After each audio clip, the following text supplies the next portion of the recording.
y estamos estudiando una serie titulada Dios y las Naciones. Esta noche tenemos como título Los Imperios Mundiales.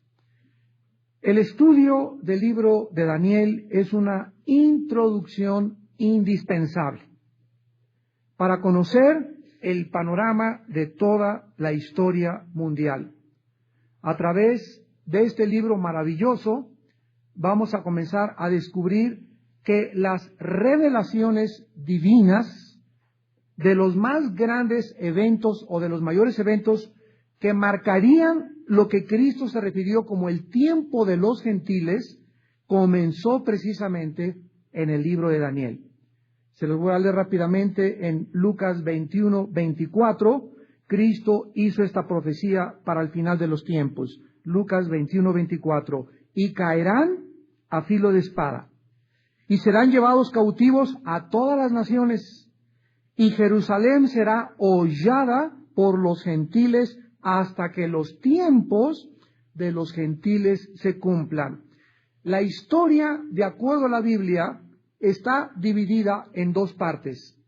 Desde la formación, como ya iniciamos con la vida de Abraham y la nación Israel, hasta el libro de Daniel, en lo que se llama la primera cautividad de los judíos, cuando son sacados de su tierra y los judíos pierden su gobierno, pierden su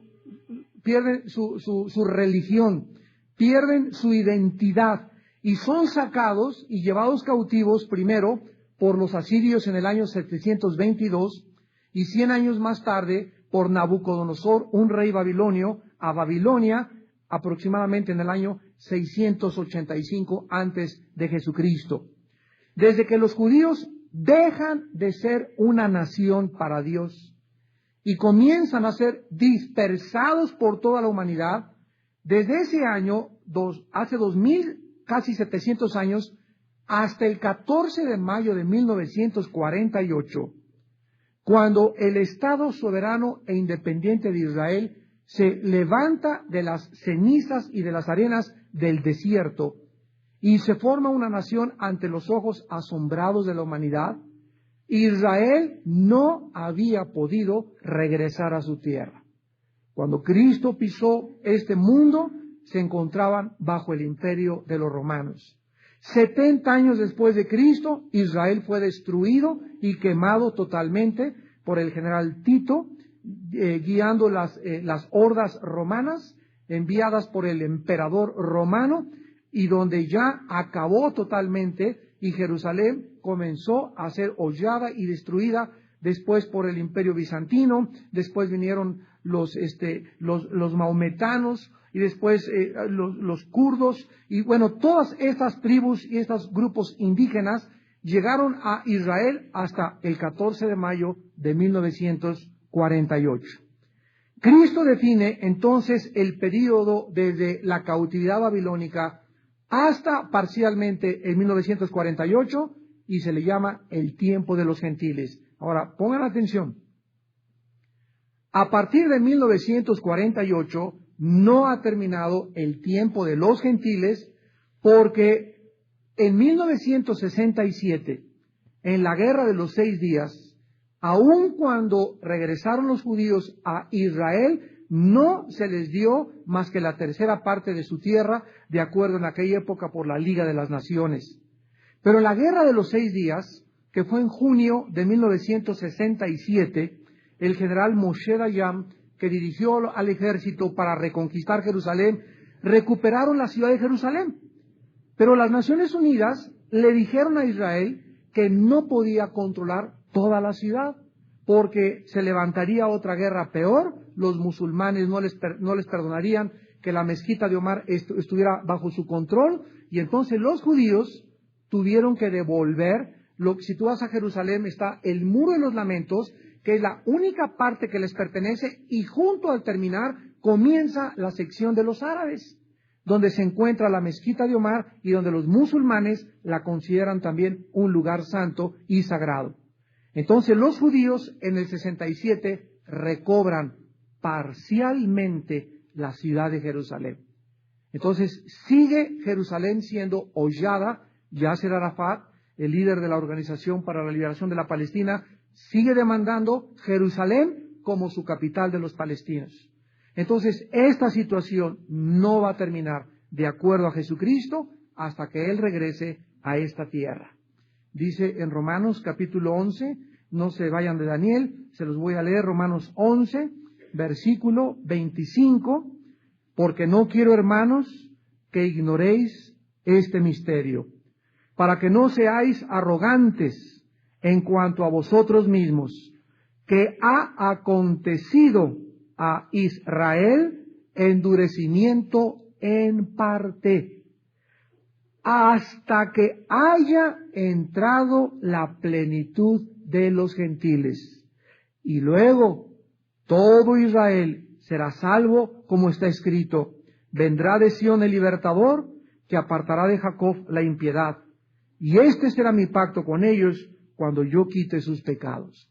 Vemos pues que este período que se llama en la teología bíblica el tiempo de los gentiles comenzó con el rey Nabucodonosor y terminará hasta la venida de Jesucristo. Jesús dice que antes de que Él venga, Jerusalén no va a estar controlada por los judíos, sino que serán los gentiles los que la seguirán pisoteando, conquistando y tratando de quemar o derribar. Muy bien, cuando llegamos nosotros aquí al libro de Daniel, vamos a entender que ningún sistema de filosofía o de teología que intente entender el significado de la historia puede ignorar este análisis divino del progreso de los eventos humanos. Ningún historiador ni sociólogo hasta el siglo XXI te puede explicar el fenómeno del por qué Adolfo Hitler en la Segunda Guerra Mundial, olvidándose de Stalin en Rusia, de Churchill en Inglaterra y de Roosevelt y MacArthur en Estados Unidos, se volvió contra un grupo de personas que ni siquiera tenían una nación, que se llamaban los judíos. Y comenzó a urgir y a planear y a desarrollar estrategias y mecanismos a los cuales le llamaron la solución final, para tratar de exterminar a todos los judíos de Europa. ¿De dónde sacó este odio Hitler por los judíos? ¿Por qué en lugar de concentrarse en una Segunda Guerra Mundial de sus verdaderos enemigos, se comenzó a concentrar en personas étnicamente sin un país y sin ninguna nación? La Biblia nos da la respuesta. ¿Por qué Estados Unidos tiene que caer? Porque la Biblia tiene la respuesta. ¿Por qué el comunismo, sabíamos los cristianos desde los 70, 60, cuando estaba en su apogeo, no iba a durar? Porque la Biblia así lo decía. ¿Por qué Europa va a volver a resurgir como ante nuestros ojos está resurgiendo? Porque la Biblia así lo decía. Dice el Señor: yo soy Jehová tu Dios, que anuncio lo que ha de venir y pongo en orden desde la antigüedad lo que he establecido en mis pensamientos, para que ustedes sean mis testigos de que cuando sucedan estas cosas recordéis que yo os lo dije antes. Así que esta es solamente una de las muchas evidencias de la inspiración divina de la palabra de Dios, lo que es la historia. La historia humana no tiene más que un círculo. La historia bíblica es una recta. Permítanme explicarles. La historia humana, si tú la analizas, es la salida de un punto que está regresando a otro punto. Por ejemplo, geográficamente. ¿Saben ustedes, damas y caballeros, dónde nació y cuál es el origen de la civilización? La nación de Irak. Ahí tuvo lugar en Irak, junto al río Tigris y el Éufrates, el huerto del jardín del Edén. Ahí estaba Adán y Eva. Los arqueólogos están de acuerdo totalmente, y los antropólogos, de que ahí tuvo su origen la civilización en el Medio Oriente. Ahora, la Biblia dice que ahí inició la civilización y ahí va otra vez a terminar la civilización, porque va a ser en el Medio Oriente la tercera guerra mundial, que se llama en la Biblia, en Apocalipsis 16, la batalla del Armagedón, donde vendrá el Oriente con los chinos, vendrá el Occidente con Europa, vendrá África con los africanos y descenderá Rusia y se juntarán de 4 puntos geográficos en el Valle del Megiddo. Esto lo explica claramente el libro de Joel, capítulo 2 y capítulo 3. Entonces, el amplio programa profético que tenemos para las naciones, visto junto con el programa profético para Israel y el programa de Dios para la época presente de la Iglesia, contesta las más grandes preguntas y los propósitos divinos de Dios en la historia, en los cuales Dios, a través de su historia, revela su gloria. El mundo tiene una historia que sale de un punto y regresa a otro. O sea, el ser humano nunca llegó a ninguno de sus propósitos porque no quiso considerar a Dios. El siglo XX ha sido de toda la historia el siglo donde más tecnología y más descubrimientos científicos el hombre tuvo en 18 siglos desde la época de Cristo. En 18 siglos brincamos del burro al motor de gasolina y a las naves espaciales en menos de 50 años. En el siglo XX se descubrió la conquista del espacio, el hombre llegó a la luna, las PCs, las computadoras, el chip, los plásticos, la penicilina y todos los más grandes descubrimientos de toda la historia tuvieron lugar en el siglo XX. ¿Por qué? Porque aquí no nos va a dar tiempo. En Daniel 12, versículo 4, se profetizó que en los últimos tiempos el conocimiento aumentaría. Muy bien, vamos pues a continuación a ver que en el programa de Dios para Israel, en el programa de Dios para Israel, Dios escoge esta nación para mostrarnos a las demás naciones su carácter, su fidelidad y su amor y su justicia. En su programa para la iglesia nos revela su gracia suprema. Desde las palabras de Jesús en la cruz, perdónalos porque no saben lo que hacen. Y en el programa de la historia mundial, que es la que estamos estudiando, el trato de Dios con las naciones nos revela su soberanía, su poder y su grande justicia. La Biblia dice que Dios pone y quita a los reyes. La Biblia dice que ningún rey, ningún soberano, ningún presidente llega al puesto, ni siquiera Hitler, ni siquiera Fidel Castro, ni Chávez, ni ninguna persona que tú conozcas, ni José Stalin, sin la autorización, la soberanía de Dios. Ahora, otra pregunta, ¿verdad?, que es bastante relevante es, ¿por qué Dios entonces permite a Hitler? ¿Por qué permitió a Castro? ¿Por qué permite aquellas cosas? ¿Por qué permite a estos presidentes? Este es otro boleto, ¿verdad? Este es otro tema teológico que ya explicamos en la serie Dios y la existencia del mal.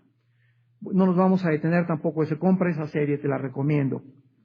Muy bien, en Daniel capítulo 1, antes de brincar al capítulo 2, encontramos en el año 606 antes de Cristo. En el año tercero del reinado, Joacim, rey de Judá, Daniel 1:1, vino Nabucodonosor, rey de Babilonia, a Jerusalén y la sitió. Repito, estamos en el año 606 antes de Cristo. Vemos que Nabucodonosor entra y se lleva cautivos a todos los judíos, entre ellos a 4 jóvenes, entre los cuales se encontraba el joven Daniel.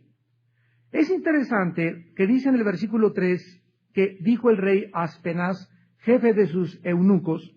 ¿Saben ustedes que los eunucos eran sirvientes que estaban castrados? O sea, en la antigüedad, cuando el rey salía a las batallas o se iba a las guerras, la reina se quedaba sola. Imagínense nada más con tanto negrito alrededor. O esclavos, ¿verdad? Entonces, lo que hacía el rey, ¿verdad? El rey no iba a estar 6 meses allá, y allá mi reina, ¿con quién estará? Ya llegó el lechero, el panadero y al palacio, etcétera, etcétera. Entonces, todos los sirvientes que se quedaban en el palacio, que estaban alrededor del rey y de la reina, tenían que ser castrados, y se les llamaba eunucos. O sea, no podían ninguno de ellos tener ningún deseo sexual. Tanto para el rey, ¿verdad?, por si bateaba con la izquierda del rey, como también para la reina. Entonces, Aspenaz era el jefe de estos eunucos de Nabucodonosor. Y Nabucodonosor le pide que le trajera de los hijos de Israel, del linaje real de los príncipes muchachos, en quienes no hubiera tacha alguna, de buen parecer, enseñados en toda sabiduría, sabios en ciencia y de buen entendimiento. Escucha, idóneos para estar en el palacio del rey y que les enseñase las letras y las lenguas de los caldeos. Qué interesante que los reyes y los gobernantes estén buscando personas idóneas para tenerlas a su alrededor. No hay un gobernante, no hay un secretario de Estado, no hay ninguna persona que tenga un poder que no se rodee de personas aptas, de personas competentes, de personas que me puedan aconsejar en el área económica, en el área diplomática, en el área comercial, en el área religiosa, porque un presidente sin un gabinete, ¿verdad? Un rey sin un cuerpo de personas a su alrededor idóneas en cada materia, no podría gobernar, porque un rey o un gobernante no se la sabe de todas. En nuestro caso, por ejemplo, aquí el presidente Fox no es político, nuestro presidente es un hombre de negocios, es un hombre de empresas. Entonces entra, ¿verdad? Y por eso se lo están comiendo vivo al pobre hombre. Porque él no es un político y no se pelea como los políticos, no tiene el corazón de un político. Entonces él está rodeándose de personas y casi la mayoría son empresarios. Entonces, bueno, estos fenómenos suceden en muchos países. Pero la Biblia dice que estos muchachos tenían que tener buen parecer y tenían que ser sabios en ciencia y entendidos para estar en el palacio del rey. Esta es la razón. Si hay jóvenes ahorita también por la televisión que nos están escuchando, qué importante es que los muchachos actualmente ya no se vistan ni vivan como hippies. Una vez un muchacho me encontró, es que se han dado a Jesucristo, hermano. Le dije, oye, espérate, cálmate, le dije, ¿verdad? Dije, mira, Cristo vivió hace 2000 años y tenía unas costumbres, una cultura, pero ahorita en la cultura en la que nosotros vivimos, como te ven, te tratan.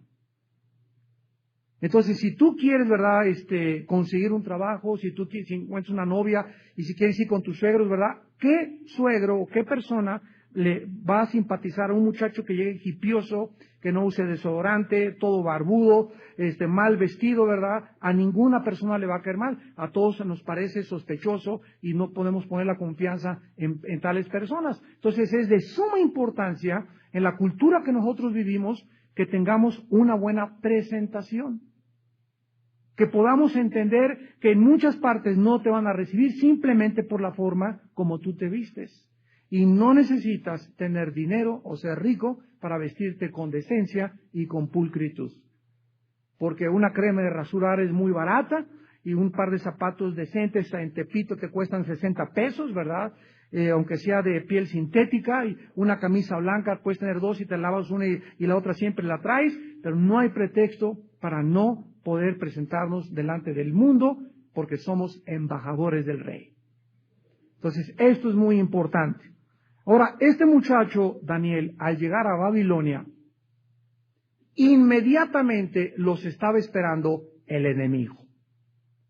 Y ahí en el palacio, inmediatamente el rey ordena, versículo 4, que les enseñen las letras y la lengua de los caldeos. O sea, el intento satánico contra los jóvenes al llegar a la universidad o a la preparatoria, ahí van a estar tus maestros esperándote para desprogramarte,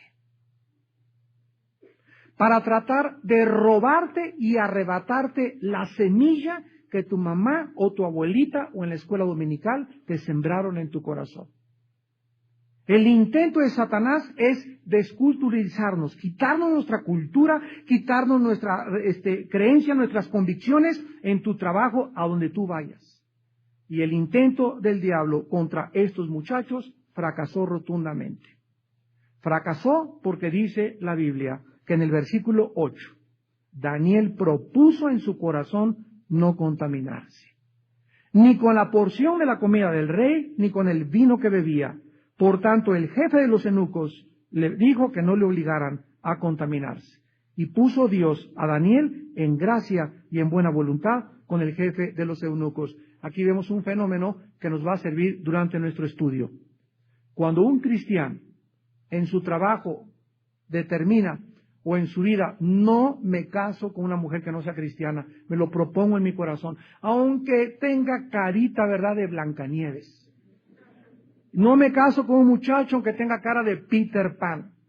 Si no es cristiano, no me importa qué tan bonito, qué tan guapo, qué carro que traiga. Cuando comenzamos a hacernos propósitos y convicciones, hay algo que sucede en el mundo espiritual donde Dios nos respalda. ¿Y qué es lo que sucede? Que nos da aquí abajo en el mundo algo que se llama gracia. O sea, Dios recompensa las convicciones y la fe. Porque sin fe es imposible agradar a Dios.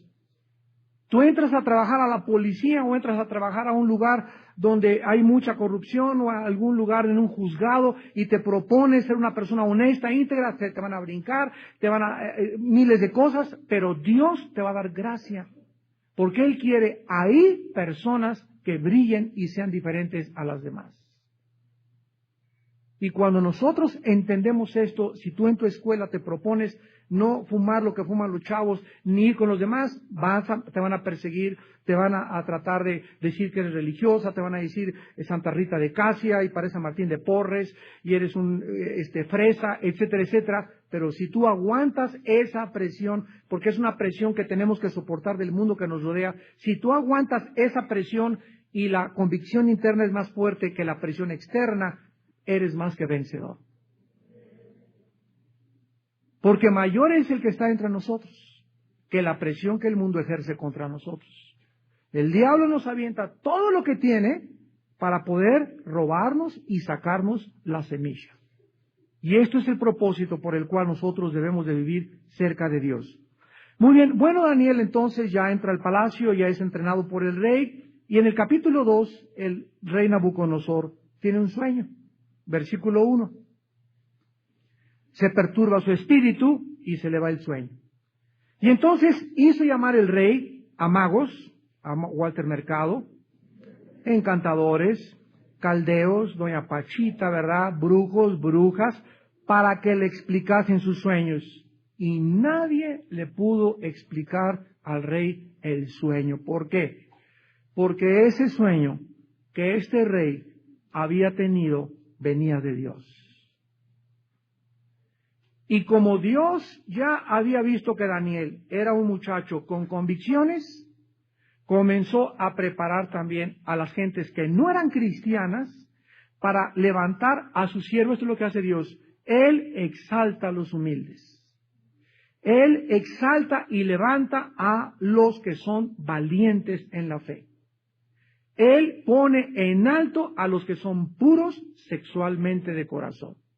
Porque su propósito de Dios es, como dice el Salmo 18, Él me da fuerza y Él me hace firme en mis alturas, dice David. O sea que cuando llegamos allá arriba, el éxito no nos maree. El poder no nos descomponga. Porque el ser humano cuando sube y tiene poder allá arriba, se enferma de poder. Ni de su mamá se acuerda. El poder enferma, decía el emperador Antonino Romano, y el poder absoluto corrompe absolutamente. Porque no fuimos creados para subir alto, ni para ser aplaudidos por la gente, ni para ser exaltados como héroes, como los artistas ahorita. Ya cualquier Big Brother ya es un héroe. Ya son héroes. Y vemos la desesperación de la juventud y la gente de volcarse sobre una persona, ya sea un torero, un futbolista, alguien de la televisión, y abrazarlo y besarlo y levantarlos y encumbrarlos. Y allá arriba es donde comienzan a descomponerse. ¿Por qué? Porque no fuimos creados para eso. Solo Dios puede recibir la gloria, no nosotros. Y dice David, Él me hace firme en las alturas. O sea, si tú llegas allá arriba y alcanzas el éxito y Dios está contigo, Él te sostiene y te da firmeza para poder resistir la fama, el halago y el reconocimiento del mundo sin que tú te descompongas. Ni te ensoberbezcas y no pierdas el piso, como decíamos. Ahora que estuvimos en Nicaragua, mi hermano Alex y yo, nos dio mucho gusto, desayunamos, comimos y cenamos con Marcos Barrientos. Es un cantante muy famoso, un adorador. Y una de las cosas que mi hermano y yo pudimos percibir es que yo le dije, ¿sabes qué, Marcos? Me encanta estar contigo porque no has perdido el piso.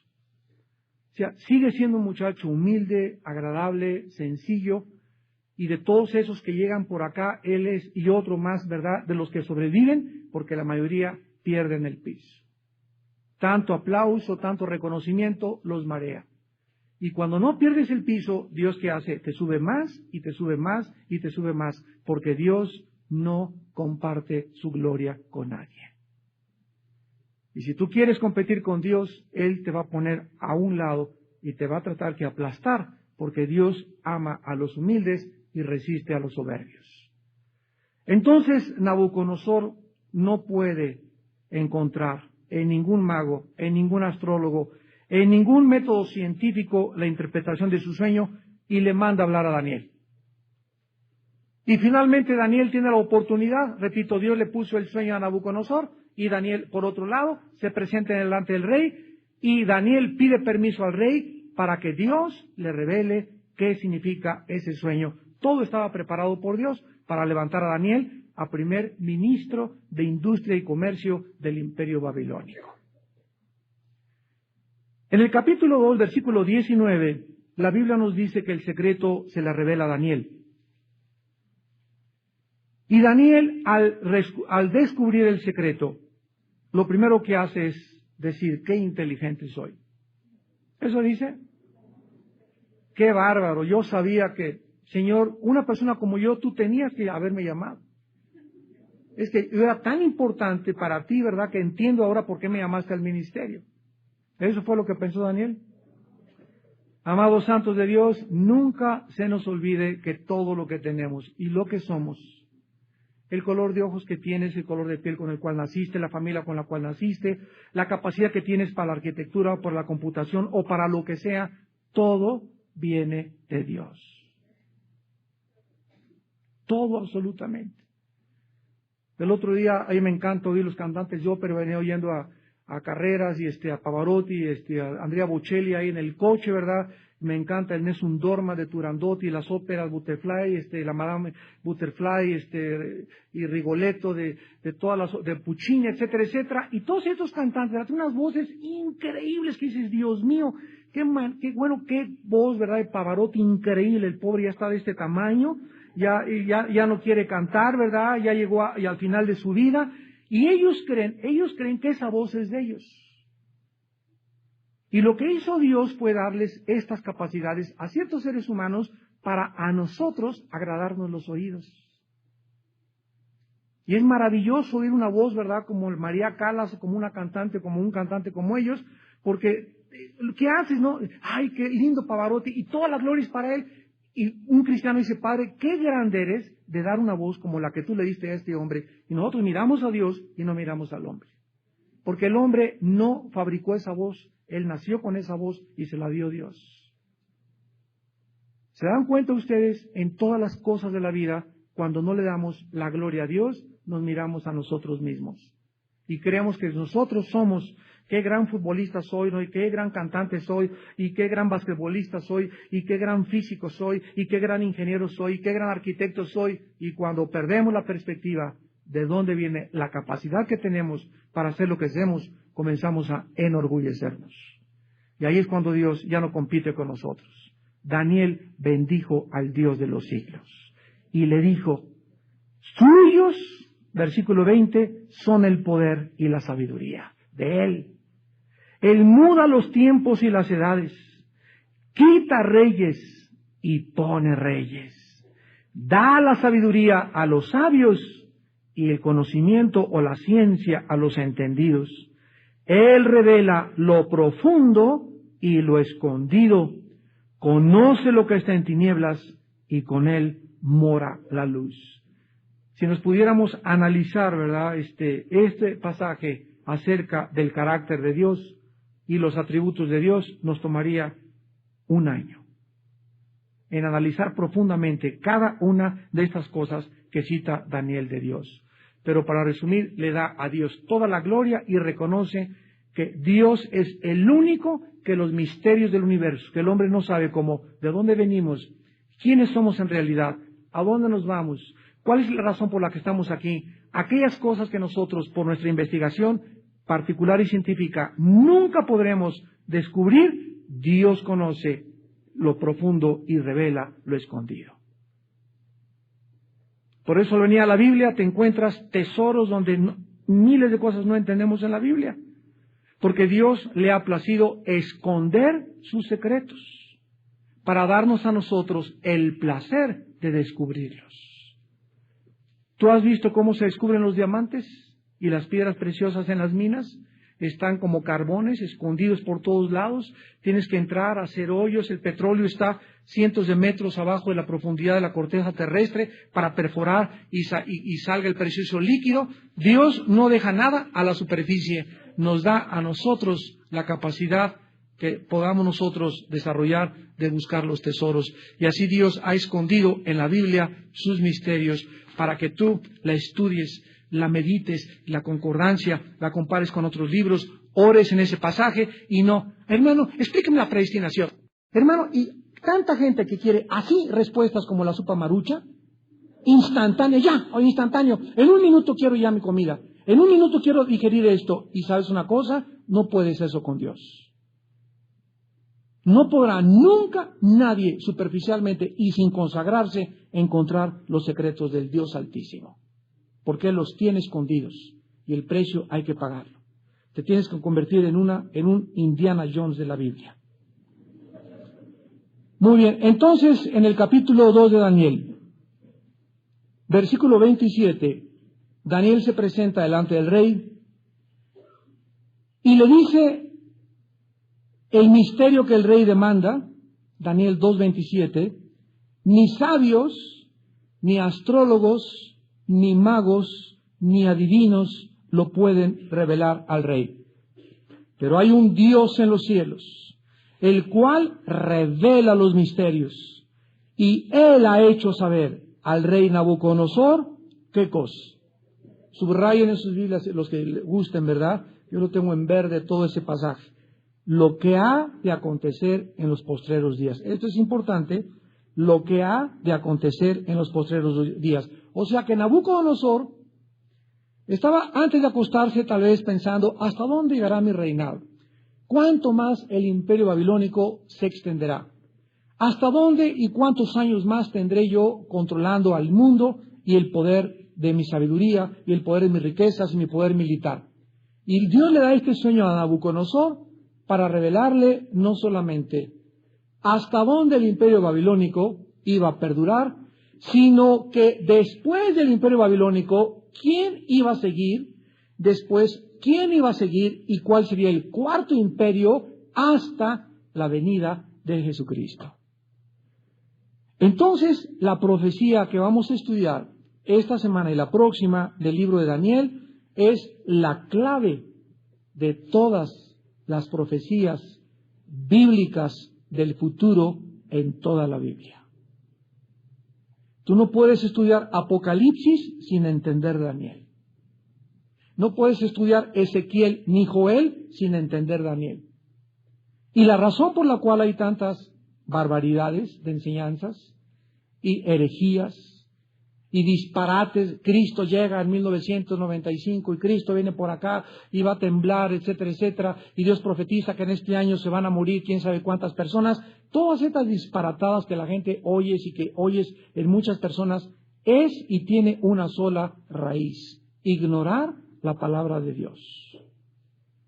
Y cuando nosotros conocemos claramente la visión de la estatua de Nabucodonosor, que vamos a estudiar minuciosamente, vamos a poder entender claramente el orden perfecto desde hace 2600 años hasta la venida de Cristo de todos los imperios mundiales. Y nos vamos a maravillar de que el último imperio, que es Europa resurgida o el imperio romano vuelto a levantarse entre las cenizas, es la última forma del gobierno donde surgirá el anticristo. Por cierto, antier en Apocalipsis analizamos el surgimiento del anticristo. Les recomiendo esta conferencia también, el surgimiento del anticristo. Bueno, entonces el rey ya sabe que su sueño tiene que ver con ¿cuánto? ¿Perdón? Con el futuro, ¿verdad? Versículo 31. Le continúa Daniel diciendo, oh rey, veías y he aquí una gran imagen. Esta imagen que era muy grande y cuya gloria era muy sublime, estaba en pie delante de ti. y su aspecto era terrible. La cabeza de esta imagen era de oro, su pecho y sus brazos de plata, su vientre y sus mulos de bronce, sus piernas de hierro, sus pies en parte de hierro y en parte barro cocido. Estabas mirando hasta que una piedra fue cortada, no con mano, e hirió la imagen en sus pies de hierro y de barro cocido y los desmenuzó. Entonces fueron desmenuzados también el hierro, el barro cocido, el bronce, la plata y el oro, y fueron como tamo de las eras del verano, y se los llevó el viento, sin que de ellos quedara rastro alguno. Mas la piedra que hirió a la imagen fue hecha un gran monte que llenó toda la tierra. Este es el sueño de Nabucodonosor. Una estatua gigantesca, la cabeza, oro, pecho y plata, oro, plata, vientre, bronce, piernas de hierro y los pies de la estatua ya mezclados de hierro con barro. Notemos algo inmediatamente: el deterioro de los metales. Primero oro, que es el oro, el metal más precioso. Después la plata, el bronce, el hierro, y al acabar la humanidad, los gobiernos serán una mezcla de barro con hierro. Y como no se mezcla el barro con el hierro, simplemente está hablando de alianzas hipócritas políticas entre las naciones, como lo vamos a ver con más detenimiento más adelante. Entonces vamos a ver qué significa la cabeza de oro. Dice el versículo 38 al final del versículo: tú eres aquella cabeza de oro. ¿Qué representa la cabeza de oro? El imperio babilónico. Después de ti, versículo 30, se levantará otro reino inferior. ¿Quién siguió, de acuerdo a la historia, al imperio babilónico? El imperio cuando se unieron los medos con los persas. ¿Quiénes son los persas? Irán. En 1935 del siglo pasado se le cambió el nombre de Persia a Irán, en 1935. Esto es muy importante. ¿Quién es Babilonia? Irak. ¿Quiénes son los medos persas? Irán. El tercer reino, dice, vendrá y será un tercer reino de bronce.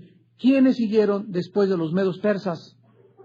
Alejandro el Magno, con sus conquistas fulminantes como un leopardo, que arrasaron totalmente todo aquello que no pudieron hacer los medos persas. Babilonia es conquistado por los medos persas, representado después por la plata, y fue más largo en duración porque continuó por 332 años, aunque fue inferior geográficamente en el área que conquistaron, hasta que Alejandro los conquista, representado por el bronce. A la muerte de Alejandro en Babilonia, ¿dónde murió Alejandro el Magno? En Irak. En Irak, ahogado de borracho, a los 33 años de edad. A los 19 Alejandro ya era jefe del ejército más grande del mundo entero. A los 19 años, a los 21 ya era coronado por su padre Filipo como el más grande conquistador del Medio Oriente, de Europa y de África. A los 21 años. Y solamente le duró como 13 o 14 años su imperio, porque a los 33 años, ahogado de borracho, afectado por la malaria, le dice a sus 4 generales, Casandro, Seleuco, etcétera, etcétera: ya no tengo mundos que compartir y conquistar, les entrego mi imperio, y se reparte a la muerte de Alejandro el Magno en 4 generales el imperio griego.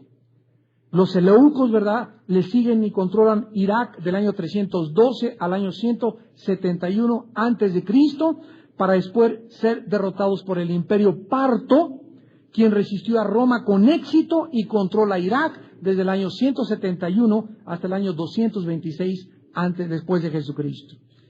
Babilonia continúa siendo habitada durante 1000 años después de Cristo todavía, y el imperio romano sigue como el 4º imperio después del imperio griego, el cual es simbolizado por las piernas de hierro. ¿Por qué 2 piernas? Porque el imperio romano se dividió en Constantinopla y en Alejandría, en Oriente y en Occidente. Y el imperio romano es representado por el hierro, porque es el imperio más cruel y sanguinario de toda la historia que nosotros conocemos. Cuando Daniel le explica a Nabucodonosor que él es la cabeza, otro imperio los medos persas, el tercer imperio los griegos, el cuarto los romanos, y que cuando estaba él, esa estatua, una piedra cortada, no con mano, ¿en dónde pega? En los pies. O sea, esta piedra, como lo vamos a ver, es Cristo. Y cuando Él venga, increíble pero cierto, estos 4 imperios volverán a estar en existencia en la segunda venida de Jesucristo. Se volverá a unir Irán, Irak, Grecia con Europa, representada por el Imperio Romano. La alianza entre el Medio Oriente y Europa. Y esto es maravillosamente creíble porque ¿quién va ahorita a garantizar si Estados Unidos cae y se queda? Imagínense el vacío que va a crear si Estados Unidos no puede instalar un gobierno ahorita democrático en Irak. Va a quedar un vacío tremendo y van a quedar Saudi Arabia, Irán, el Líbano y Siria absolutamente a la deriva, sin saber qué hacer, y Egipto amenazando tal vez la unión con Estados Unidos. Se va a tener que hacer un tratado internacional para que las Naciones Unidas controlen Irak, porque el vacío sería desastroso para el flujo del petróleo al occidente y Europa principalmente. Y si eso sucede, ¿verdad?, se adelantaría la Segunda Guerra Mundial, pero como ya lo hemos visto, Irak se va a convertir en el centro del comercio internacional de acuerdo a la Biblia. Zacarías capítulo 5, Jeremías 50 y 51, Apocalipsis capítulo 18. El centro del comercio internacional. O sea que Irak, Estados Unidos se va, se hace un vacío en el Medio Oriente, varias naciones toman Irak y ayudan a reconstruir Irak, y de entre las cenizas, ahí en Irak, surge el anticristo. Como lo vamos a ver, el anticristo va a surgir de una de las 4 divisiones del imperio griego, de acuerdo a Daniel capítulo 7. Todo esto lo vamos a ir viendo para que entendamos cómo Dios opera a través de las naciones. Bueno, vamos a terminar esta interpretación para que no se vayan empachados. Y dice aquí en el capítulo 2, versículo 42, y por ser los dedos de los pies, en parte de hierro y en parte de barro, cocido, el reino, o sea, ¿qué reino es este? ¿Cuántos llevamos? Babilonia, medos persas, griegos y romanos hasta las piernas. Este último reino, el de los 10 dedos de los pies, aún no se ha formado. Y desde hace 2000 años, en que el Imperio Romano sucumbió en el año 350 con el último emperador Constantino, hasta nuestros días no se volvió a levantar, ni se ha vuelto a levantar ningún otro imperio mundial. En el siglo pasado parecía que los ingleses iban a tomar la supremacía política, vino la Segunda Guerra Mundial, a los ingleses los sacaron del Medio Oriente, ganó Estados Unidos la Segunda Guerra Mundial, y desde el 45 de la Segunda Guerra Mundial hasta ahorita, el único país que parecía que iba a convertirse en un imperio son los Estados Unidos de Norteamérica. Compitió del 50 al 89 con Rusia, hubo lo que se llamó la Guerra Fría, pero no hubo ningún imperio que verdaderamente pudiera decir controlamos el mundo, porque estamos en una época donde todas las naciones están formándose en bloques. Canadá, Estados Unidos, México, Chile, Brasil, Argentina, toda Europa y los orientales, Hong Kong, China, Singapur, etcétera, etcétera, y hay 3 bloques ahorita de naciones en el mundo compitiendo comercialmente. Pero de acuerdo a la Biblia, otra vez insisto, Estados Unidos va a sucumbir y se va a levantar Europa. Entonces, estos 10 dedos son la última forma de gobierno mundial. ¿Y de dónde salen? De las 2 piernas. ¿Quiénes son las 2 piernas? Roma. Vamos a la historia y pon un mapa ahorita en la noche en tu casa y busca en la enciclopedia qué países dominó Roma cuando fue el imperio que gobernó el mundo, casi toda Europa, el norte de África y el Medio Oriente. Entonces, de acuerdo a la Biblia, van a surgir 10 naciones del antiguo imperio romano que se van a levantar, y cuando Cristo venga, estas 10 naciones son las que estarán controlando el mundo entero. Y de estas 10 naciones, de acuerdo a Daniel 7, de ahí surge un cuerno pequeño que es el anticristo, que derroca 3, y dice Apocalipsis 17 que él va a ser el octavo. Entonces el anticristo surge del Medio Oriente, hace un pacto con Europa que lo va a violar y se dirige para destruir a la nación de Israel, lo cual ocasiona Zacarías 12, 13 y 14, la Tercera Guerra Mundial o la batalla del Armagedón. Cuando nosotros vemos esta interpretación, dice el versículo 43, así como viste el hierro mezclado con barro, se mezclarán por medio de alianzas humanas, pero no se unirán. ¿Por qué? Porque el Medio Oriente es de carácter religioso y antidemocrático. Y el Occidente es gobernado por time is money. El tiempo es dinero y lo único que le interesa al mundo occidental son los negocios y el dinero y el poder. En el Medio Oriente se maneja todo a través de la religión. Por eso el fanatismo y los suicidas, las bombas suicidas humanas. Porque para ellos Alá y su religión y el Corán, ¿verdad?, es algo tan fanático que se suicidan por eso.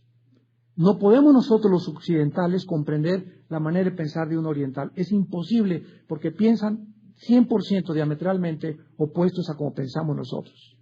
Nunca podrá el occidente tratar de imponerse en el Medio Oriente, ni el Medio Oriente tratar de hacernos entender de que nosotros somos el gran Satán. Es un antagonismo entre dos fuerzas, dos culturas, dos maneras diferentes de pensar. Occidente con el Oriente. Entonces, esto es claramente comprensible, representado por el barro y por el hierro. Y el versículo 44, para terminar, dice así, ojo, y en los días de estos reyes, ¿de cuáles reyes? De los 10 dedos, de la mezcla del barro con el hierro. En esos días, el Dios del cielo levantará un reino que no será jamás destruido. O sea, damas y caballeros, de acuerdo a la historia, en la historia de las naciones, solamente habrá 5 imperios mundiales. Desde Nabucodonosor hasta nuestros días. Pero hay algo que preguntarnos ahorita. Si el cuarto fue Roma y el quinto son los dedos, ¿cuál es el del anticristo? Escuchen lo que les voy a decir. Roma, el imperio romano, nunca ha dejado de existir. Dejó de existir políticamente, pero continúa perpetuándose religiosamente. El que tenga oídos que oiga.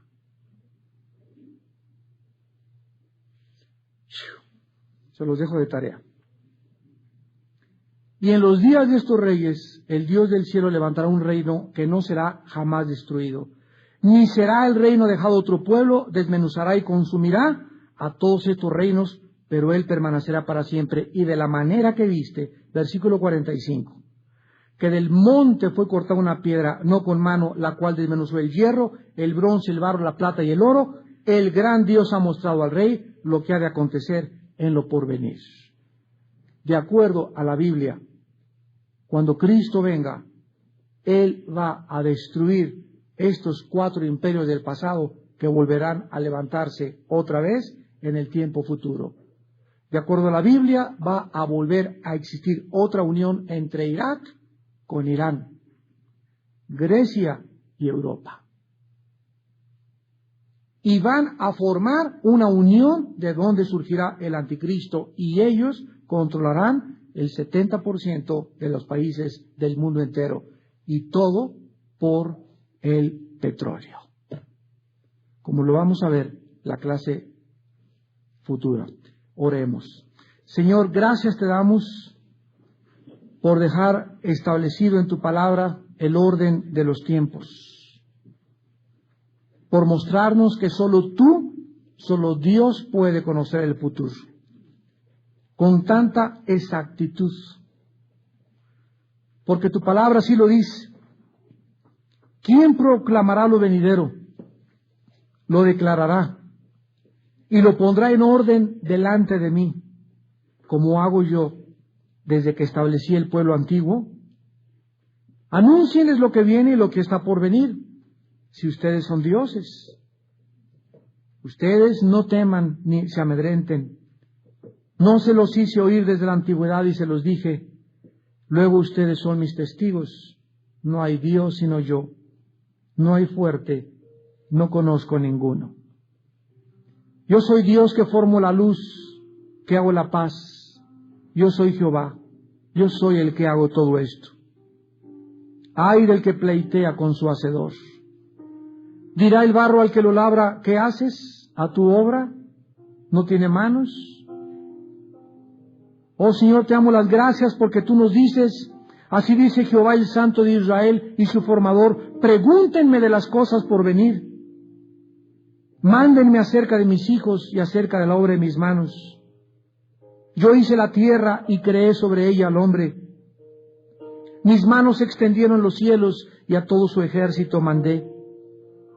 Yo lo desperté en justicia y enderezaré tus caminos.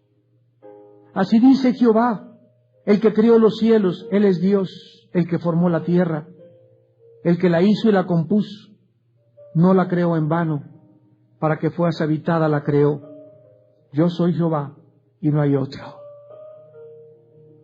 Bendito seas, Dios eterno, creador de los cielos y de la tierra, que en este mundo no nos has dejado solos, nos has dejado un mapa, un manual, que es la Biblia, para que encontremos en ella el camino de la salvación, para que podamos descubrir en estas páginas de las Sagradas Escrituras el camino de la verdad y de la vida eterna.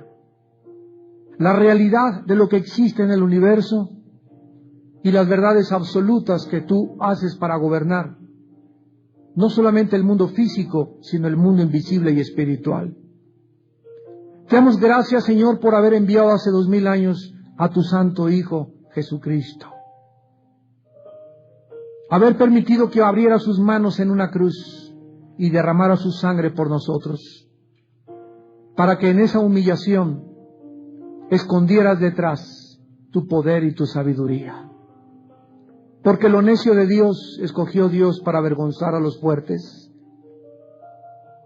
Lo necio de Dios escogió Dios para avergonzar a los sabios.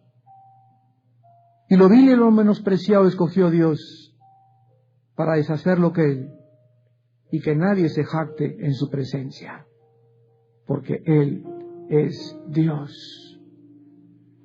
En esta noche Dios te ofrece el perdón de tus pecados a través de la sangre derramada en esa cruz.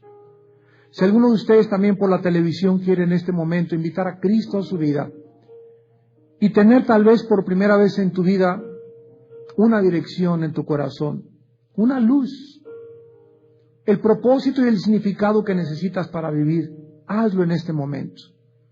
Hoy que tu corazón está listo y preparado, ábrele tu corazón a Jesucristo y ahí desde tu lugar dile estas palabras, donde te encuentres.